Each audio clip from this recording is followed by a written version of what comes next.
Salah satu tahapan untuk pemula yang ingin belajar tentang digital marketing harus mengerti tentang buyer persona. Buyer persona itu apa sih? Profil ideal dari calon target market Anda ya. Jadi orang yang akan Anda sasar itu profilnya seperti apa, itu yang disebut dengan buyer persona. Jadi ini harus Anda tentukan dulu, harus Anda pahami dulu sebelum Anda memulai ke tahapan berikutnya mengenai digital marketing.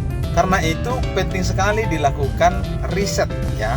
Lalu apa sih yang kita butuhkan? Ya misalnya data pribadi, kemudian motivasinya, kebutuhannya apa, masalah yang dihadapi apa, dia suka nongkrong di mana. Bagaimana cara melakukan riset? Ya, ada beberapa cara yang bisa dilakukan. Salah satunya dengan membaca data. Bisa melalui tools yang disediakan oleh Google, bisa juga melakukan wawancara, bisa juga melakukan survei, bisa juga dengan menyebarkan kuesioner. Sebagai contoh, kalau saya ingin membuat iklan tentang pelatihan digital marketing, maka saya harus menentukan buyer personanya dulu ya. Maka saya harus menentukan buyer persona terlebih dahulu. Nah, contoh dari buyer persona untuk calon murid atau calon yang akan belajar tentang digital marketing adalah sebagai berikut. Nah, ini adalah salah satu contoh buyer persona atau profil ideal dari calon pelanggan saya ya. Calon yang ingin saya target di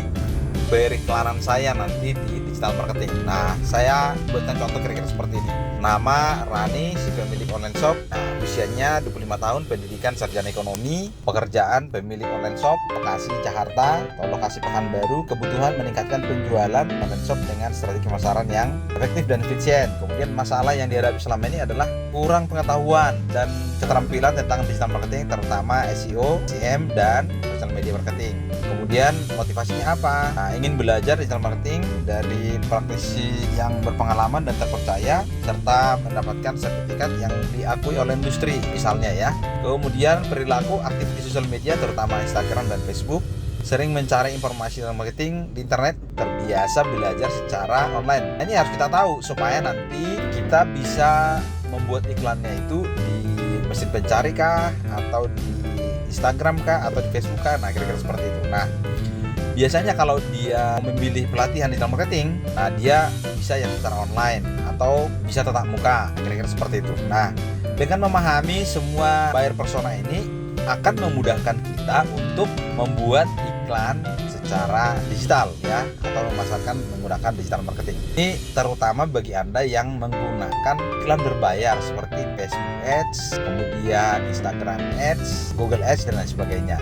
Nah, jangan lupa bahwa buyer persona Anda juga harus tetap diupdate atau dievaluasi. Bisa saja contoh yang saya buatkan tadi itu belum tentu bisa memberikan dampak yang maksimal, tetapi Anda bisa paling tidak mencoba di awal seperti itu. Nanti dari data yang pertama Anda bisa mendapatkan data berikutnya. Jadi tetap harus dilakukan evaluasi supaya Anda tahu perkembangan dari buyer persona Anda. Pasti akan berubah-ubah. Nah, semoga bermanfaat guys. Sukses selalu.